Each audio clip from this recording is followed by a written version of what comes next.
అందరికీ నమస్తే. కాళేశ్వరం ప్రాజెక్టు దాన్ని ఉపయోగించుకోవాలి, కానీ దాని పేరు చెప్పకూడదు. కాళేశ్వరం ప్రాజెక్టు కూలిపోయింది అనాలే, కానీ కాళేశ్వరం ప్రాజెక్టు నీళ్ళు వాడుకోవాలి. లేకపోతే జనాలు మళ్ళీ రివర్స్ అవుతారు. ప్రస్తుతం నడుస్తుంది అదే. గండిపేటలో పూజలు చేసిర్రు. ఆ నీళ్లు కాళేశ్వరానివా కావా అని ఒక పెద్ద చర్చకు తెరలేపినారు. అసలు కాళేశ్వరం కూలేశ్వరం అన్నారు. ఇవన్నీ పక్కన పెడితే ఇప్పుడు కొత్తగా తుమ్మిహెట్టి ప్రాజెక్టును మళ్ళీ కడతాం మేమంటున్నారు. మహారాష్ట్రకు పోయిస్తామంటున్నారు రేవంత్ రెడ్డి గారు. ఇట్లా చాలా విషయాలు ఉన్నాయి. అన్ని విషయాలు మాట్లాడదాం. అసలు మీకు డయాగ్రామ్తో సహా చూపిస్తా. వీళ్ళు చేసిన తప్పిదం ఒకే ఒక తప్పిదం చేసిన వాళ్ళు. రేవంత్ రెడ్డి గండిపేట దగ్గర పూజలు చేసే టైంలో ఒక తప్పిదం చేసినారు. ఆ తప్పిదం చూస్తే వీళ్ళకు కాళేశ్వరం ఎంత భయపడిపిస్తుంది. కాళేశ్వరం పేరెత్తాలంటే, కాళేశ్వరాన్ని చూడాలంటే, కాళేశ్వరం గురించి చెప్పాలంటే వీళ్ళు ఎంత భయపడుతున్నారో ఈజీగా అర్థం చేసుకోవచ్చు. మనం అన్ని విషయాలు మాట్లాడదాం. సిగ్నల్ టీవీ మీది, దీన్ని సబ్స్క్రైబ్ చేసుకోవడం మర్చిపోవద్దు. నేను మీకు అన్ని విషయాలు తెలవాలి, మిమ్మల్ని జాగృతం చేయాలి అనే ఉద్దేశంతో నేను వీడియోలు చేస్తున్నా. మీరు సబ్స్క్రైబ్ చేసుకోకపోతే నేను చేయడం వృధా అవుతుంది. కాబట్టి మీరు సబ్స్క్రైబ్ చేయడం ద్వారా మాకు మరింత ఉత్సాహం వస్తుంది, ఇంత శక్తి వస్తుంది. మేము ఇంకా కొత్త విషయాలు జనాలకు చెప్పే ప్రయత్నం చేస్తాం. కాబట్టి ఎవరు ఏం మాట్లాడుతున్నారు, ఏ రాజకీయ నాయకుడు ఏం మాట్లాడుతున్నాడో అన్ని విషయాలు ఒకే వీడియోలో చెప్తాం. కాబట్టి సబ్స్క్రైబ్ చేయండి, వీడియో షేర్ కూడా చేయండి. నేను రేవంత్ రెడ్డి గారు ఏం మాట్లాడినా ఒకసారి విందామా? కనీసం అవగాహన లేకపోవడమా, తెలిసి మాట్లాడలేకపోతున్నారా, ఏం జరిగిందో ఒకసారి ఆయన మాట్లాడి వినండి, తర్వాత చర్చ స్టార్ట్ చేద్దాం. ఎల్లంపల్లి ప్రాజెక్టు పేరే శ్రీపాదరావు గారి పేరు మీద ఉన్నది. అది మీ తాతనో మీ ముత్తాతనో కట్టింది కాదు. శ్రీధర్ బాబు గారు తండ్రి కాంగ్రెస్ పార్టీ కట్టింది శ్రీపాద ఎల్లంపల్లి.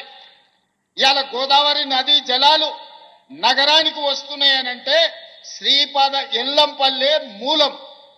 అక్కడి నుంచే గోదావరి జలాలు. శ్రీపాద ప్రసాదరావు గారు ఆయన ఎవరంటే శ్రీధర్ బాబు గారు తండ్రి. ఇప్పుడు మినిస్టర్ ఉన్నాడు కదా, ఆయన వాళ్ళ నాన్న. ఆయన 1999లో చనిపోయాడు, 1999. ఆయన గురించి మాట్లాడుతున్నాడు. మల్లన్న సాగర్ ఎవరు స్టార్ట్ చేసినట్ట? వైఎస్ రాజశేఖర్ ప్రారంభించినట్ట. ఆయన 2009లో చనిపోయాడు, కానీ వైఎస్ రాజశేఖర్ ప్రారంభించినట్ట.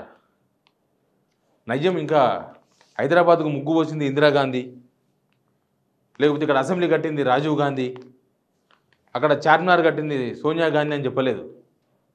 అది కూడా చెప్తారేమో ఓ రోజు. అసలు అవగాహన లేని మాటలు. ఈయనకు కరెక్ట్ కౌంటర్ ఎవరిచ్చింది తెలుసా? పుట్ట మధు అని మంతనిలో లీడర్ ఉంటారు. ఆయన బీఆర్ఎస్కేలో ఒకసారి ఎమ్మెల్యే అయ్యాడు, తర్వాత ఓడిపోయాడు. ఆయన చెప్పింది శ్రీపాద ప్రసాదరావు గారు ఎప్పుడు కట్టినరు, ఎట్లా కట్టినరో ఆయన చెప్తారు. ఒకసారి ఆ వీడియో కూడా వినండి మీరు. ఎల్లంపల్లిని మొదలుపెట్టింది 2004లో. ఇది కంప్లీట్ అయింది 2016లో. బీఆర్ఎస్ పార్టీ ప్రభుత్వం వచ్చినాక గౌరవ ముఖ్యమంత్రి కేసీఆర్ గారి నాయకత్వంలో ఎల్లంపల్లి పూర్తయింది. అంటే మీరు బ్యారేజే కంప్లీట్ చేయలేదు, మీరు ఎల్లంపల్లి ప్రాజెక్ట్నే పూర్తి చేయలేదు. మరి మీరు ఎల్లంపల్లిని శ్రీపాదరావు కట్టిండనే తెలివి తక్కువ మాట అన్నాడంటే, శ్రీపాదరావు చచ్చిపోయింది 99లో. ఏప్రిల్ 13 ఏప్రిల్ 99లో చచ్చిపోయింది. శ్రీపాదరావు కట్టిండంటే బుద్ధి ఉందా, దానికి ఏమైనా జ్ఞానం ఉందా? ఇప్పుడు సబ్జెక్టులకు కరెక్ట్ డీప్గా పోదాం. ఇంకా ఎందుకంటే ఆయన పూజలు చేసింది ఎక్కడ? గండిపేట దగ్గర పూజలు చేసిండు. ఎందుకు? ఎల్లంపల్లి నుంచి మల్లన్న సాగర్ నుంచి ఇక్కడ గండిపేట, అక్కడ నీళ్ళు వస్తాయని పూజలు చేసిండు. ఎవరైనా ఏదైనా ప్రాజెక్టు కట్టాలనుకుంటే అసలు మల్లన్న సాగర్ ప్రాజెక్టే కదా. ఆయన స్పీచ్లో మల్లన్న సాగర్ ప్రాజెక్ట్ అంటున్నారు. రిజర్వాయర్, ఎల్లంపల్లి కూడా ఒక రిజర్వాయర్, ఓన్లీ రిజర్వాయర్స్. ఈ ప్రాజెక్టులు కావు. ప్రాజెక్టుకు రిజర్వాయర్కు చాలా తేడా ఉంటుంది, అది ప్రాజెక్ట్ కాదు. అయితే మనం పూజలు ఎక్కడ చేసినైనా గండిపేట దగ్గర చేసిండు. నీళ్లు ఎక్కడి నుంచి తీసుకొస్తారు? మల్లన్న సాగర్ నుంచి తీసుకొస్తారు. మల్లన్న సాగర్ కాళేశ్వరంలో భాగం. పూజలు మల్లన్న సాగర్ దగ్గర చేస్తారా, లేకపోతే తోక దగ్గర చేస్తారా? పూజలు తల దగ్గర చేస్తారా, తోక దగ్గర చేస్తారా? మీరే చెప్పండి. ఇప్పుడు మనకు బోర్ ఉంది. ఇక్కడ బోరు, ఇక్కడ నుంచి మనం పైప్ లైన్ ద్వారా ఎక్కడికో నీళ్లు సప్లై చేయాలనుకుంటున్నాం.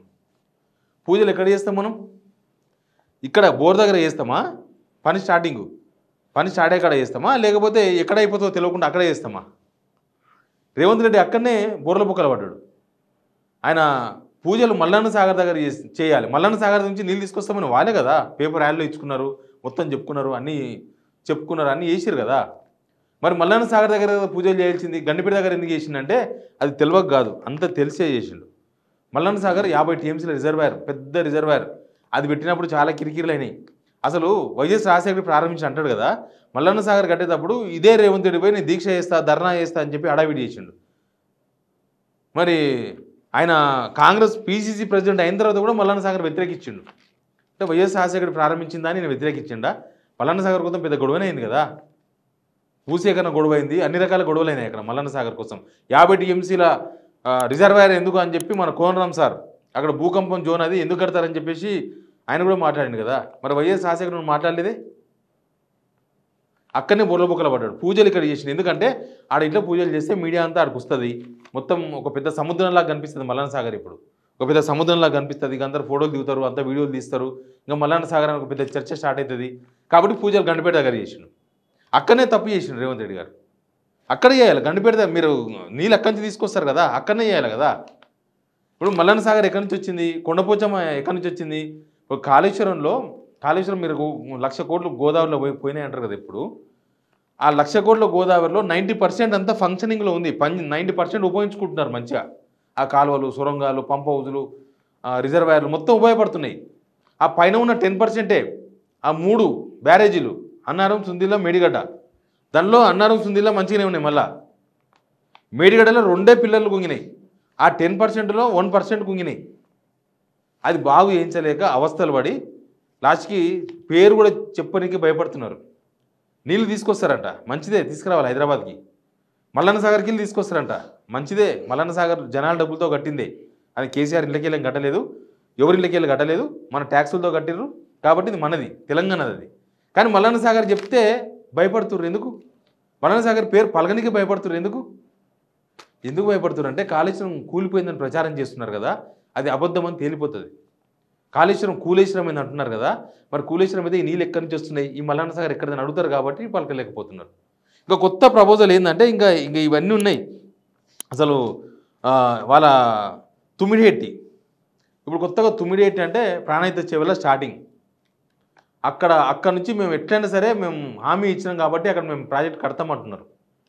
అక్కడ ప్రాజెక్ట్ కట్టడానికి ఎవ్వరు అడ్డు కాదు, అడ్డుకుంటే తొక్కుకుంటూ పోతాం ఏమన్నారు కదా నిన్న, అడ్డుకుంటే ఏమో చేస్తామన్నారు. వీళ్ళు తన్నాల్సింది తొక్కాల్సింది మహారాష్ట్ర వాళ్ళని, ఎందుకంటే వాళ్ళు ఒప్పుకుంటలేరు. వాళ్ళు ఎందుకు ఒప్పుకుంటలేరు అంటే చాలా కథ ఉంది దాని వెనుక. అసలు కిరణ్ కుమార్ రెడ్డి ముఖ్యమంత్రి ఉన్నప్పుడు, రోషయ్య ముఖ్యమంత్రి ఉన్నప్పుడు, వైఎస్ రాజశేఖర్ ముఖ్యమంత్రి ఉన్నప్పుడు, మహారాష్ట్రలో కాంగ్రెస్ ప్రభుత్వం ఉన్నప్పుడే కాంగ్రెస్ ముఖ్యమంత్రి ఒప్పుకోలేదు. అక్కడ కాంగ్రెస్ ముఖ్యమంత్రి, కాంగ్రెస్ ప్రభుత్వం, తర్వాత సెంట్రల్లో కాంగ్రెస్ ఉన్నది, సెంట్రల్లో కాంగ్రెస్, మహారాష్ట్రలో కాంగ్రెస్, ఆంధ్రప్రదేశ్లో కాంగ్రెస్. కానీ తుమ్మిడిహెట్టి 152 మీటర్లు ఎత్తున బ్యారేజ్ కట్టడానికే ఒప్పుకోలేదు. ఎందుకు ఒప్పుకోలేదంటే మహారాష్ట్రలో ఊర్లు మునిగిపోతున్నాయి, అటవీ భూమి మునిగిపోతుంది, వ్యవసాయ భూమి మునిగిపోతుంది, ముంపు మాకు నీళ్ళు మీకా అని చెప్పి ఒప్పుకోలేదు. అప్పటి నుంచి అట్లా పెండింగ్లో ఉంది. కేసీఆర్ ఏం చేసిండంటే 148కి వారితో అగ్రిమెంట్ చేసుకొని వచ్చిండు 148. అయితే ఏంది 148కు 150కు తేడా ఏంటంటే 150 అయితేనేమో 160 TMCల నీళ్ళు లభ్యత ఉంటుందని ఒక రిపోర్ట్ ఉంది. కానీ అదే 148 అయితే కేవలం 40 TMC నీళ్ళు మాత్రమే దొరుకుతాయి. 40 TMCలు, 160 TMCలు ఎక్కడ, 140 TMCలు ఎక్కడ? 148 కడితే అసలు మహారాష్ట్రలో ఏం మునగదు, మహారాష్ట్ర పర్మిషన్ అవసరం లేదు. కానీ అది కేవలం ఆదిలాబాద్లో 2 లక్షల ఎకరాలు మాత్రమే పాడతాయి. 40 TMCల నీళ్ళు ఎక్కడ పడతాయి? ఓన్లీ ఆదిలాబాదు 2 లక్షల ఎకరాలకు మాత్రమే వస్తాయి. అన్నాడు కదా రేవంత్ రెడ్డి, నేను 149 కానీ 150 కానీ పోయి మాట్లాడించుకొస్తాను. ఆయన 150 కట్టించుకున్నా ఆడ వచ్చే నీళ్ళు 100 TMCల నీళ్ళు. ఆ 100 TMCల నీళ్ళు కూడా ఆదిలాబాద్లో తాగనీకే, లేకపోతే వాడనీకే, సాగునీళ్ళకు పారిశ్రామికంగా వాడుకోనికే మనకొస్తాయి. అది కూడా చెవుల దాకా రావు నీళ్ళు. చెవుల దాకా నీళ్ళు రావాలంటే ఒక్కటే పాలమూరు రంగారెడ్డి, అది పూర్తి చేస్తే అయిపోతుంది, వచ్చేస్తాయి నీళ్ళు. కానీ అవేం చేయరంట. వీళ్ళేంది పాలమూరు రంగారెడ్డిని పూర్తి చేయొద్దు, కాళేశ్వరాన్ని వదిలేసేయాలి. తుమ్మిడిహెట్టి అది ఎట్టా పనికిరాదు. ఇప్పుడు తుమ్మిడిహెట్టికి నీళ్ళు కూడా లేవు, నీళ్ళ కేటాయింపులు లేవంట. మేడిగడ్డకు నీళ్ళ కేటాయింపులు ఉన్నాయి ఆల్రెడీ, అవి క్యాన్సిల్ చేస్తే రెండింటిలో ఏదో ఒకే దానికి నీళ్ళ కేటాయింపులు వస్తాయి. ఇప్పుడు మేడిగడ్డను మొత్తం క్యాన్సిల్ చేసుకొని రద్దు చేసుకుంటే మొత్తం మేడిగడ్డ రద్దు చేసేయాలి. ఇంకా వీళ్ళ లెక్కన మేడిగడ్డ మొత్తం రద్దు చేసి పడేయాలి. వీళ్ళు చెప్తున్నట్లు ఇక కాళేశ్వరం ప్రాజెక్టు పనికిరాదని చెప్తున్నట్లు, లేకపోతే మేము తుమ్మిడిహెట్టి కడతాం అన్నట్టు చేస్తే మేడిగడ్డ ప్రాజెక్టును అఫీషియల్గా రద్దు చేయాలి. అఫీషియల్గా మేడిగడ్డ ప్రాజెక్టును ఇది పనికిరాదని చెప్పాలి. అఫీషియల్గా ఇది క్లోజ్ చేస్తున్నామని చెప్పేసి ఒక జీవో ఇవ్వాలి. అప్పుడు ఏమవుతుందంటే మేడిగడ్డ నీళ్ళే తుమ్మిడిహెట్టికి కేటాయిస్తారు. కానీ ఆడ 152 కట్టాలి హైట్. అది 152 కట్టడం ఎవరితోనో కాదు, మహారాష్ట్ర ఒప్పుకోదు. మనతో దివాలా తీసి ఉన్నాం. కనీసం మనం నమ్మే పరిస్థితులకు లేరు. పక్క రాష్ట్రం వాళ్ళు డబ్బులు ఇస్తామనే కనీసం ఒక 14 ఊర్లు ఉడితే కనీసం ఒక 4,000-5,000 ఎకరాలు మొత్తం మునిగిపోతే మహారాష్ట్రలో ఊర్లు, పొలాలు, తర్వాత అడవి ప్రాంతం మునిగిపోతే వాళ్ళ డబ్బులు ఇని కూడా మన దగ్గర ఏం లేవు. కాబట్టి వాళ్ళు కూడా నమ్మే పరిస్థితి కూడా లేదు. ఇది మొత్తానికైతే వీళ్ళ లైన్ మొత్తం కూడా తుమ్మిడిహెట్టిని మూసేస్తే తప్ప, మేడిగడ్డను మూసేస్తే తప్ప అఫీషియల్గా తుమ్మిడిహెట్టి నీళ్ళ కేటాయింపులు జరగవు. తుమ్మిడిహెట్టి ఆయనతో 148 టీఎంసీలు. ఇప్పుడు ఏం చేయాలి చెప్పు? తుమ్మిడిహెట్టి 148 కాడ కట్టి ఆదిలాబాద్కు 2 లక్షల నీళ్ళు, 2 లక్షల ఎకరాలకు నీళ్ళు ఇవ్వాలన్నా, లేకపోతే మేడిగడ్డను బాగు చేసి మేడిగడ్డ నుంచి మొత్తం ఉత్తర తెలంగాణ మొత్తం నీళ్ళు ఇవ్వాలన్నా? ఉత్తర తెలంగాణ హైదరాబాద్ వరకు, హైదరాబాద్ తాగునీళ్ళు, సాగునీళ్ళు, పక్కన ఇండస్ట్రీకి, ఫిషరీకి, చెరువులు నింపడం, అన్నిటికీ దేనికి ఓటేస్తే మీరు చెప్పండి. తుమ్మిడిహెట్టి కట్టి ఆదిలాబాద్ వరకే నీళ్ళు కట్టడానికే మేడిగడ్డను మూసేయాలన్నా? మేడిగడ్డను ఓపెన్ చేసి మేడిగడ్డ కట్టినా తుమ్మిడిహెట్టి కట్టవచ్చు. మళ్ళీ అట్లా ఉంది. తుమ్మిడిహెట్టి కడితే మాత్రం మేడిగడ్డ ఉండదు, మేడిగడ్డ ఉంటే తుమ్మిడిహెట్టి ఉంటుంది. తుమ్మిడిహెట్టి కట్టి ఆదిలాబాద్కు 2 లక్షల ఎకరాలకు నీళ్ళు వచ్చి ఇప్పుడు కూడా దానికి ఏమి ఇబ్బంది లేదు మళ్ళీ. కానీ గవర్నమెంట్ మొత్తం రాజకీయాలు చుట్టూ తిప్పుతున్నారు కదా. వీళ్ళ రాజకీయాలన్నీ మనకు అర్థమవుతున్నాయి కదా. ఈయన మల్లన్న సాగర్ దగ్గర పూజ అయినప్పుడే దీని కథ వీళ్ళు ఎంత భయపడుతున్నారు. వీళ్ళు మల్లన్న సాగర్ కాదు, కాళేశ్వరం పేరు చెప్తే గుండె ఎంత దడ అంటుందో అర్థమవుతలేదు. మీరు దేనికి కూడా ఇస్తారో చెప్పండి. Please subscribe signal TV.